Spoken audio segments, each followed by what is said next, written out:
Good afternoon. Welcome to the Sunbelt webinar on secrets to getting the most for your business. I'm Joan Young, the president of Sunbelt, and my co-presenter today is Eric Nielsen. He's our senior business consultant and intermediary for Sunbelt. So I think most everybody is on. I think some of you will already recognize the value drivers that we're going to talk about, or the secrets to getting the most from your business. Some of them are going to be obvious, but I am going to drive home today the number one issue, which is having a motivated and experienced management team. Probably nothing else will get done without that. So hopefully it's going to be very helpful to you.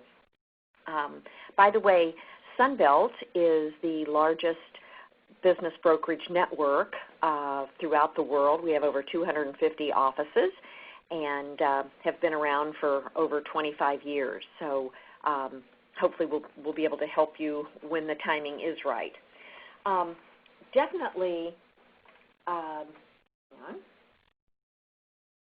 the number one reason that buyers do not move forward is because of risks. Risks that they think they're going to be in for. So definitely buyers look at more than EBITDA. You probably are familiar with that term. It's earnings before interest, tax, depreciation, and amortization. We call it adjusted net or seller's discretionary earnings for smaller businesses. But they're definitely looking for all the attributes that reduce the risks and increase the return. Definitely sellers must create value prior to the sale. You really do need to conduct a sales process that's going to compel the buyer to pay you top dollar. And I know some sellers, when they're ready, they're just willing to take anything to get out, but we don't want you to be in that position when it is time. You want to be positioned so it's somebody is going to be fighting for your business. You really need to start thinking now about your good story. It is so important for your business to have a good story. One company that I'm working with right now definitely has one. His trailing 12 months, he's made over $700,000 in adjusted net. And this was the trailing 12 months. It was during the worst year that I can remember last year. And the way he did that was to cut expenses, of course. He got very creative with his marketing and how he could get in front of some of the best potential clients for very little. He even diversified his client base. His management team is very well seasoned. And the good news is they're in their 40s. They're not 70.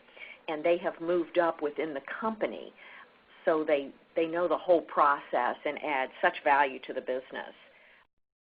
And the seller, if he decides not to come in for a week, the business still thrives, they still add business, and production goes on, which is something you really need to be thinking about. I think it's very important for you to know in advance what qualities your business is going to need to possess before a buyer is going to pay the most for the company. We call these value drivers. So I'm going to go over quickly what we're going to cover today. The first one, as I mentioned, was having a stable, motivated management team and a high-performing workforce.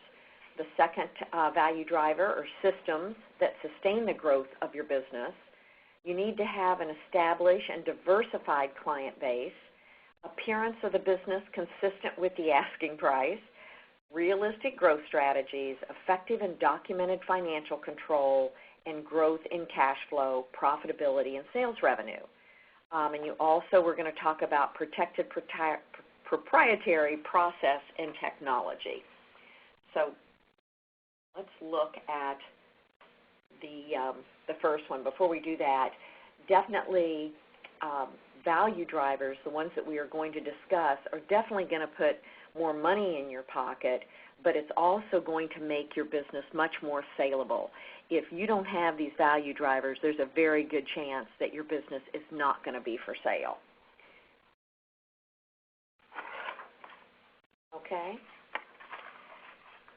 So the number one most important value driver that you're going to need to look at very closely with your company is, how is your management team? Is it stable, and what about the other people working with you? None of the other drivers can be achieved on your own. We call it at Sunbelt, when it's all about Bob, one person is driving the business, and if Bob doesn't show up, nothing happens. It definitely, and I'm sure everybody on this call will agree, it definitely takes a team in order to produce it. And you definitely want that team to have a variety of skills. That example of that good story that I told you about, he's in a sign fabrication business, and he can't draw a straight line, not creative even a little bit. So, of course, he hired people that had that skill. It's sort of like those of you who enjoy football.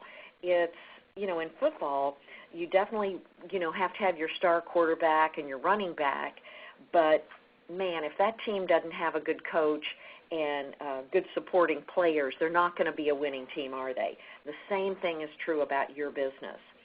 It is definitely the people who produce the revenue.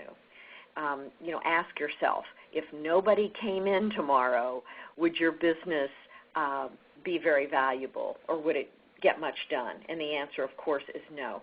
So many people think, but I've got great products and I've got good systems. But just remember, at all times, it is the people that make your business. Also ask yourself the staying power of the management and the team, age and experience. I've seen companies where the general manager is almost 70. That is going to be a risk for a buyer. He knows he's not going to be around much longer. Another thing that scares buyers, if you have a lot of family members working for your business, will they walk when you walk? So remember, we're trying to mitigate any risk whatsoever for the buyer. So before we discuss how you motivate your key employees to increasing the value of your business and staying, I think we ought to talk about the obvious one, the value of the business of the multiples that everybody talks about. Yes, it's definitely a multiple times EBITDA or adjusted net is going to equal the sales price. Buyers like this. They like to know that there's a quantitative way of figuring out what your business is worth. But they also need to know the unknowns. So the multiple that applies to your company is based on your value drivers. So this management team is going to be so important, and that is what a buyer is really going to want to know about. So let's assume you have that. Now, how are you going to motivate your key employees? I think if you look at an example, let's just call it Business A and Business B, and each have $3 million of EBITDA, earnings before interest, tax, depreciation, amortization. Let's say they're located in the same city and it's the same business. And Business A has strong management, has a good team. They're motivated by economic incentive to both improve the company performance and remain on, throughout the ownership transition. But Business A has developed and documented systems. They've sustained growth of the business apart from its owner.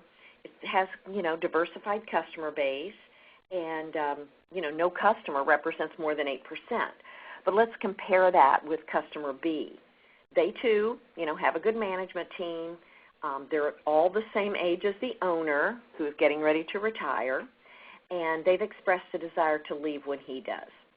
The company's systems aren't documented, and rather they are between the ears of the management team. And remember, they're leaving. So which company do you think is worth more? Pretty obvious, isn't it? A. So would you pay more for A? Absolutely. So developing those value drivers are very, very important, and it's your job as an owner to do that. So let's talk about some incentive plans and why those are so important to put in place. The results that you want from the employee plans are motivated employees to increase the company's cash flow during the sales process, and to keep employees on board before the sale, during the sale, and definitely as far after the transition as possible. And, the goal is to reward the employee when the business is sold. So these plans definitely have some attributes that you need to be looking for. And I bet most of you on the call haven't even thought about this, of having an incentive plans for your employees to stay. And so many of my clients will say, Joan, do I really have to do this? And my answer is absolutely. And we're going to talk about why. So you need to earmark a significant slice of the future value to the key employees who help create the value. And that incentive, that handcuff, the incentive is going to handcuff them, rather, during the actual sales process and through the earn-out period. Incentives are perceived as a win-win situation for both company and key employees. So you definitely need to plan and implement this well before the transfer actually happens, and ideally before key employees even know about it. So the nature of these incentive plans depend on the time frame between now and the eventual sale. So let's talk about the short-term key employee incentive plan. This is called a stay bonus, and it promises from the one they like and respect. This is something that's going to be coming from you, not the new owner. A lot of my clients have said, well, why don't we have the new buyer pay for this? Well, remember, you're the one that they've built loyalty with. You're the ones they trust. And these employees have played a great part, haven't they, in getting your business where it is, and they really want to share in that windfall. And they know that that you're not going to get as far in the sale of the business if they leave. So they really do know they have a little power here, and they really want to share in that. So first of all, this gives them a reason to stay, not leave. Secondly, this stay bonus can increase your business value. So you're going to have more when you definitely do the closing. And third, it's kind of a carrot and a stick. The carrot is the incentive that they're going to want to be able to get this bonus after a while. The stick could be to get them to sign a covenant not to compete and an employment agreement. So you want to ensure that these employees are not going to take vendors, they're not going to take clients, employees, and the trade secrets elsewhere. And buyers are going to feel that the covenant not to compete will be a real value. This is going to be a driver that's going to, again, make that buyer feel very confident, less risk, knowing those people are going to stay. You're going to feel good about it, too. I know I would feel if I sold my business, the people that helped make it successful, I would feel really good in sharing in that windfall with them. And you're going to want to do it. So how do you determine how much to give them? There's really three things you need to look at. Either the uninvested benefits of any existing key employee benefit program, the percentage of the anticipated purchase price that you wish to give your employees, or you may just come up with a flat amount of money to give them. So let's look and see how you're going to do this. So here's a fictional case. Let's talk about Ewing Lubricants.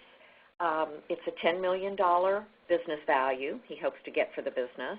He has quite a few employees, 48, 3 key employees. These are the ones that will probably be a part of this incentive plan. And the financial objective of Mr. Ewing is he wants this to happen as soon as possible, and he hopes to have $8 million cash after taxes. So he's definitely talked with some advisors to get that percentage out of the $10 million. Just know that Mr. Ewing is probably mentally checked out. He has been for years. He could be relying on these 3 employees to be keeping the business going. and let's just assume he unofficially promised them a piece of the pie upon the sale. He knew that if any of that management team left before the sale would be in jeopardy.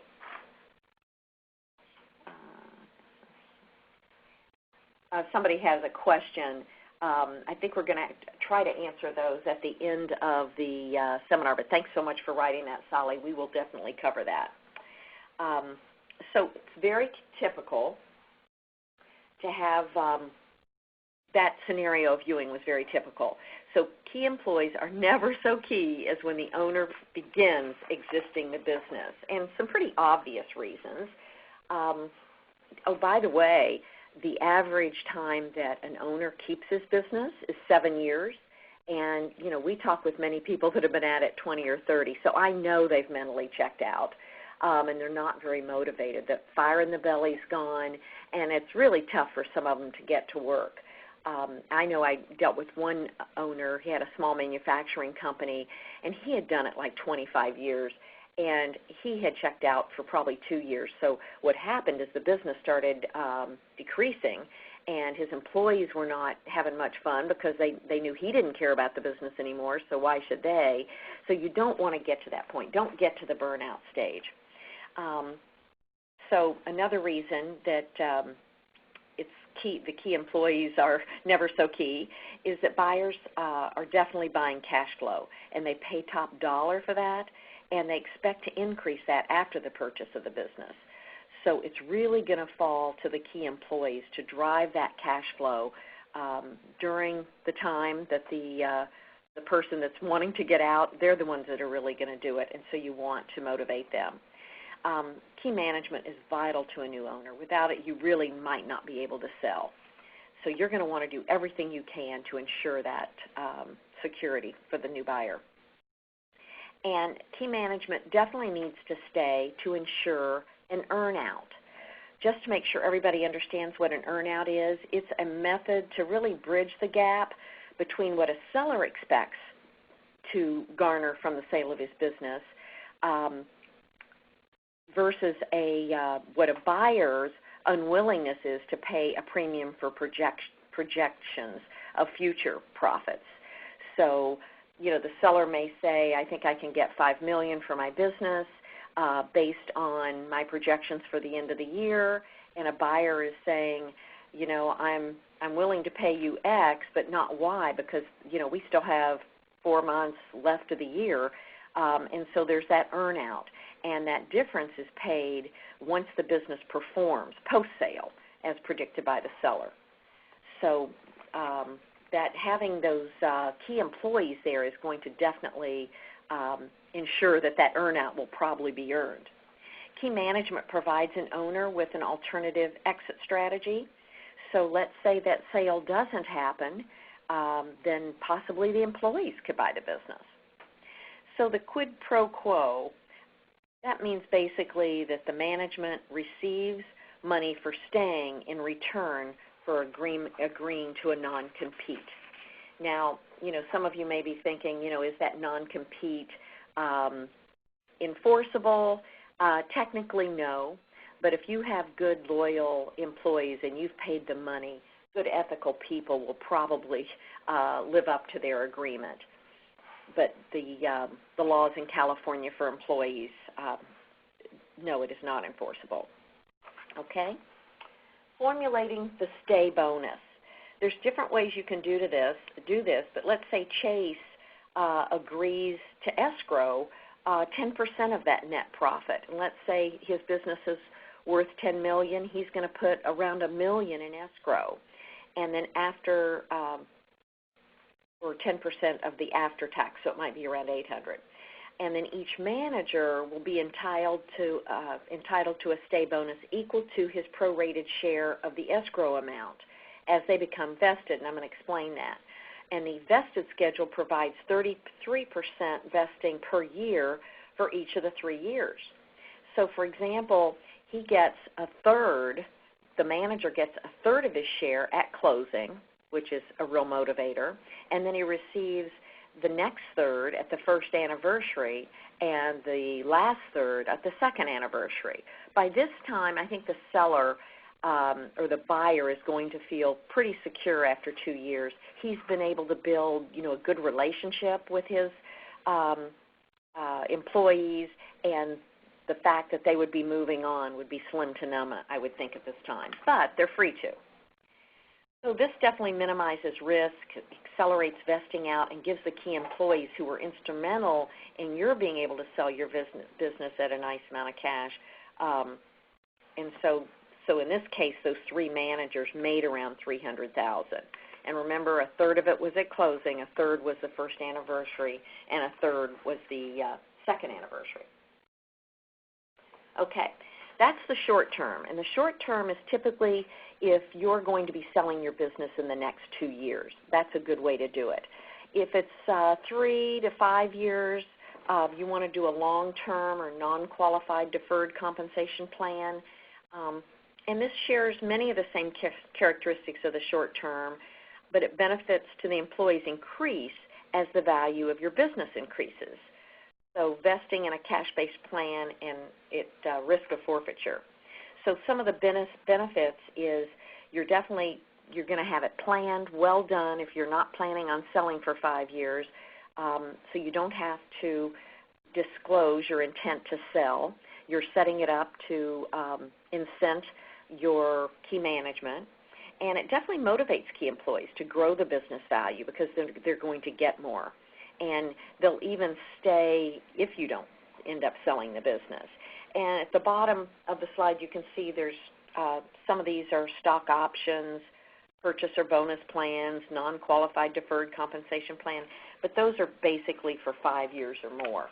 So most of you that are on the phone are probably thinking of doing it within 2 to 3 years probably. And I just commend you, by the way, on thinking ahead. Okay, our next slide.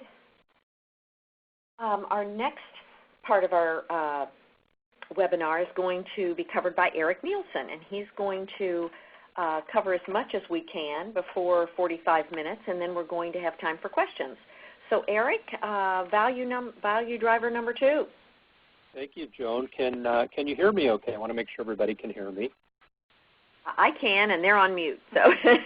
Great. Okay, great. I just want to make sure that I was coming through loud and clear. Thanks for that presentation on the management team. The most key value driver I think that we can pay attention to in trying to maximize business value for a sale or exit. But there are other things that we can do as we look ahead and get ready to prepare our businesses for sale. And the second value driver that we want to review here is systems. And again, I think it's important throughout this presentation to put yourself into the buyer's shoes. And indeed, risk is a big component. And so buyers are looking to mitigate risk wherever possible, and when they can find ways to eliminate it or find some security, they're going to be more apt to move quickly and pay top dollar for businesses that they appear to have less risk and are performing well. So, if you leave shortly after the sale, what remains really? Joan spent a great deal of time on the management team, and we know how important that is.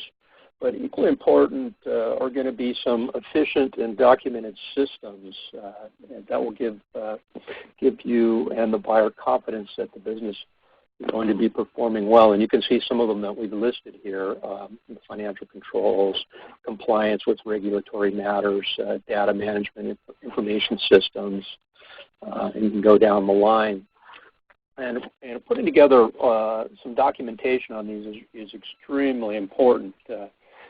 Process maps, ensuring all work with flow charts, and whatever you can do to document these systems will add a great deal of value to your business and provide a great deal of security for the buyer. It ensures the quality and consistency can be maintained after the sale. So signals to the buyer that everything's in place for future success. So obviously appropriate systems and procedures are going to vary widely depending on the nature of your particular business, but at the very least, the resources and activities necessary for effective operation of your business should be documented.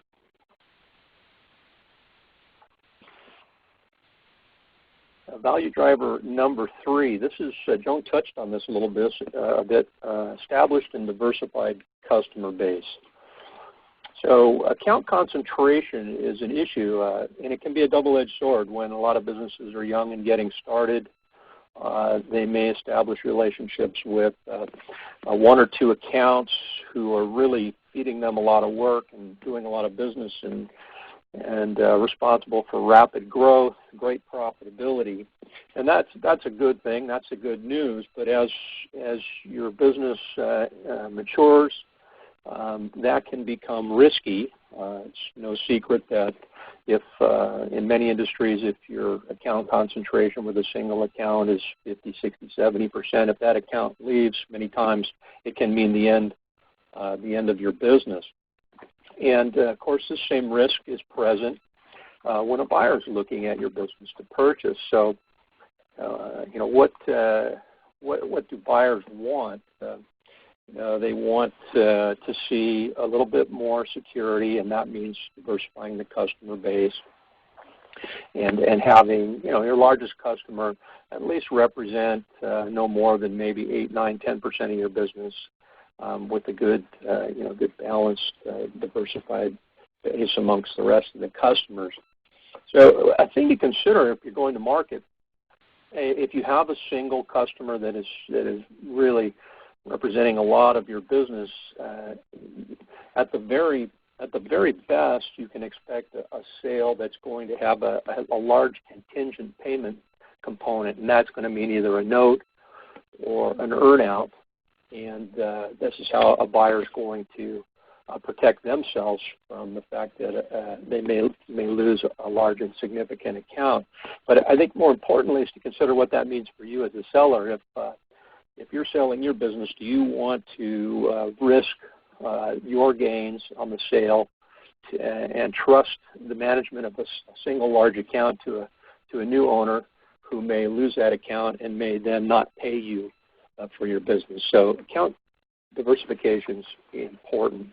So how can you solve this problem? Well, I think we could spend a lot of time on that, but some simple answers are to increase some capacity so that you can handle more accounts and diversify, acquire customers, diversification by acquiring other companies, adding product lines, just building your account base, and you will add value to your company.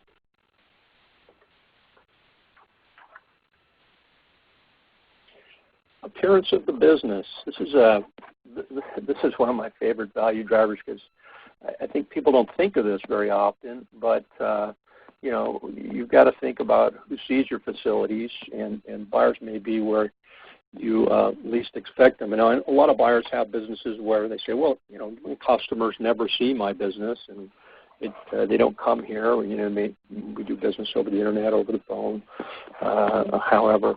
But and some owners get pretty, what's the best way to say it, economical when they devote financial resources to the physical appearances of their businesses.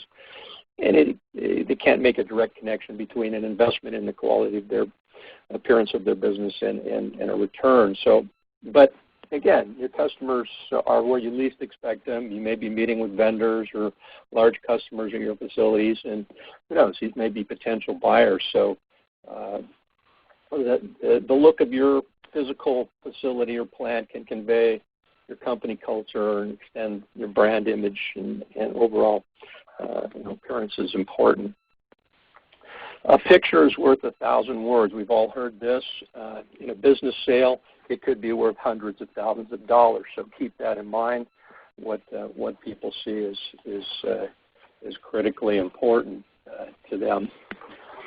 Dirty seat back trays equal poor engine maintenance. This is one of my favorite quotes. This comes from Tom Peters back in the 80s. He wrote a book called In Search of Excellence. He wanted to know what made companies excellent, and appearance was one of the one of the value drivers that he identified. And so I think for a moment, if you're going out on vacation or traveling for business and you get on the airplane and you sit down in your seat and you pull down the seat back tray and it's all dirty, what kind of confidence does that give you that the airlines has maintained their engine maintenance properly? So just keep in mind that appearances are very important. You can build your value and at least not destroy it by having a favorable looking facility.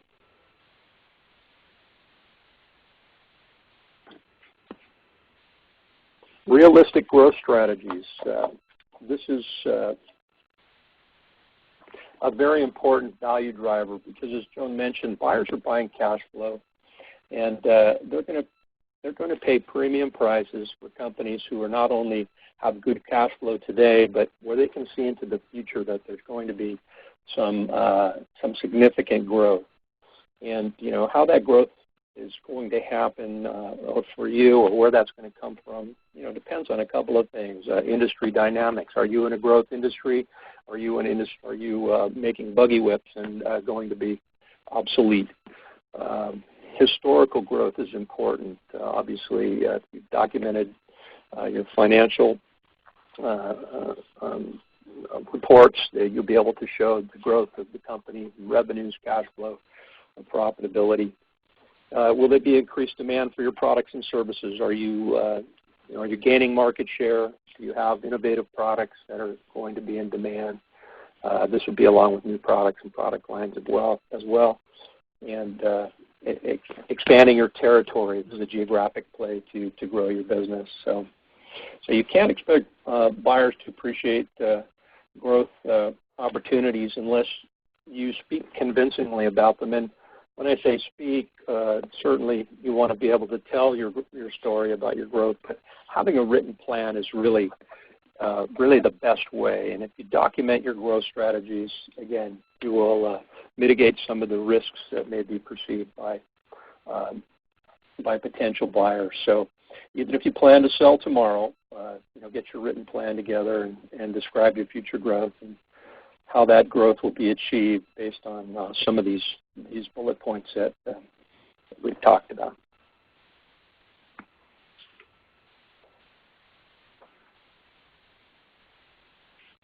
Value driver number 6 is effective and documented financial controls. I can't tell you how important this is. You can't show potential buyers the financial performance of your company. You probably won't be able to sell your business. So it's a critical element not only for you to manage your business, safeguard your company assets, but also to verify for the buyer the financial condition of your company. So verifying that, documenting these financial reports and verifying those is extremely important. So keep in mind that the buyers are going to pore over your financials with their advisors, and if they can't get completely comfortable when they're reviewing your past financial performance, there most likely won't be a deal. And at best, it would be a lowball offer. So not a good way to drive value. Get those financial reports in order and make sure that they're verified. So when an audit is a good thing. Now, the term audit, and you can see the little cartoon there, conjures up a lot of negative thoughts when we talk about that. Everybody thinks of an IRS audit. And really what we're talking about here is an audit of your financial reports by a established and accredited certified audit by a CPA firm. This will bring a lot of confidence to potential buyers and will add value to your company. So we want to try to remove some of the skepticism that the buyers will naturally have when looking at a business for the first time and trying to understand financial performance. And just to back up, one of the things you can consider an audit is like an investment. So really, it works for you to help you drive value up and increase the marketability of your business. the lack of financial integrity being one of the most common hurdles in the process. Paying income tax makes you money. I'm sorry, that's a typo there. Or makes your money. I guess either way. And how can that be? A lot of business owners are running personal expenses and unrelated business expenses through their business. And this is commonly done to manage tax liability and income taxes. But it can be false economy when you're looking to maximize the value of your business and bring your company to market for sale. Just a quick example for every dollar that you expense and don't pay taxes on, assuming you're in a 30% tax bracket, you're going to save 30 cents. But if you can let that dollar fall to the bottom line and you're working off of multiples of 3, 4, or 5 times, you're foregoing, you're saving 30 cents and foregoing $3, $4, or $5. And I don't think we have to do the math to understand how sound of a strategy it is to maximize the profitability and pay those taxes. So paying the income taxes, cleaning up the books on the year or two prior to the sale can add tremendous value for you.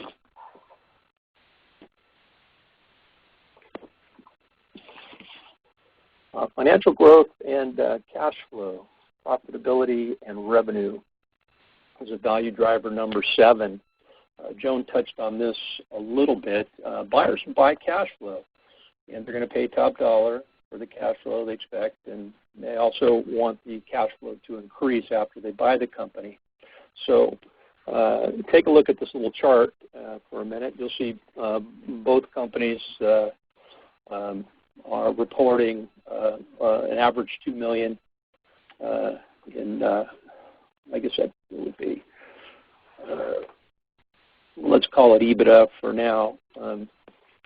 Company A not showing any growth at all. Company B, of course, showing significant growth. So with a 3-year average of $2 million, which company, again, is going to look more valuable to you, and which one do you think is going to,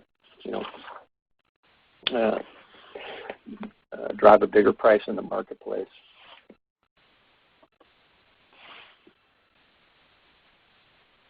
So some suggestions. What can you do? Obviously, there's some things. It's important, especially in the year of the preceding the sale of business, the cash flow be substantial and on the upswing. What are some of the things that we can do? Spend more time at the office. A lot of business owners may have checked out or become absentee, and business may not be running as efficiently or as profitably as it could. So if you are in that situation, get back in there, spend a little time making sure that the business is operating at maximum profitability. Work on and not in the business. Everybody's heard this. If you're flipping the hamburgers, it's hard to make the business as valuable as it can. So if your goal is to leave the business and what you're doing is indispensable to the business, it'll be difficult for you to sell the business for top dollar or leave the business. Implement any new procedures. If you can find any ways to improve efficiencies or the effectiveness of the operation, get those in place. Stop using the business as your personal pocketbook. I think this is an interesting one, and it kind of goes back to what we were talking about earlier. Try to minimize the amount of personal expenses that you're running through the business, and clean up the P&Ls and get everything on the straight and narrow. And, running a lot of personal expenses through can depress and deplete cash flow, and it's hard to convince buyers. It's hard to factor those back in and convince buyers that of the true earnings. List the ways if you are running personal expenses through, be sure to list out the ways that you're benefiting financially from the company. This could be excessive compensation for you or family members. It could include cars, vacations, recreational vehicles, excessive rental payments if you own lease payments if you own the building, or if you're leasing equipment back to the company. Don't play any games with the balance sheet. I see this done a lot with companies that have inventory. For tax purposes, they want to drive this inventory number down each and every year to increase their cost of goods sold and lower their taxes. But it'll come back to bite you at the time of sale. And you want to make sure that your balance sheet is good and strong. Avoid unnecessary capital expenditures immediately prior to the sale. And the key here is unnecessary. Some businesses need to make capital expenditures each and every year to remain profitable and on a growth path. But the key is unnecessary, so if there's anything that you can put off, conserve that cash. And the last value driver, and this one we won't spend hardly any time on, is protected proprietary technologies. And a lot of business owners have some patents or some proprietary processes that they have in their business, and I would encourage you, if you have those, make sure that all of your legal documentation is in place, your patents are protected, and everything is documented. And even if you have a business that may not be making a lot of money, you may still have some value there. So keeping those documents and those patents in order can drive significant value for other strategic buyers, synergistic buyers who may be able to use your patents in their process to drive their value up. So keep those in place. That kind of concludes. I think getting a premium price for the sale of your business is going to depend in large part upon your efforts to adopt and implement some of the value drivers we've talked about. And I think concentrating and developing each of these value drivers will help you increase the value of your company and get a premium price when it's time to sell. Thank you, Eric. I think, throw this back over to Joan. I know I have a little bit of time left for some Q&A. Yeah, we have two questions that I wanted to address. One of them was, is that compete clause, is it enforceable, the non-compete that we talked about?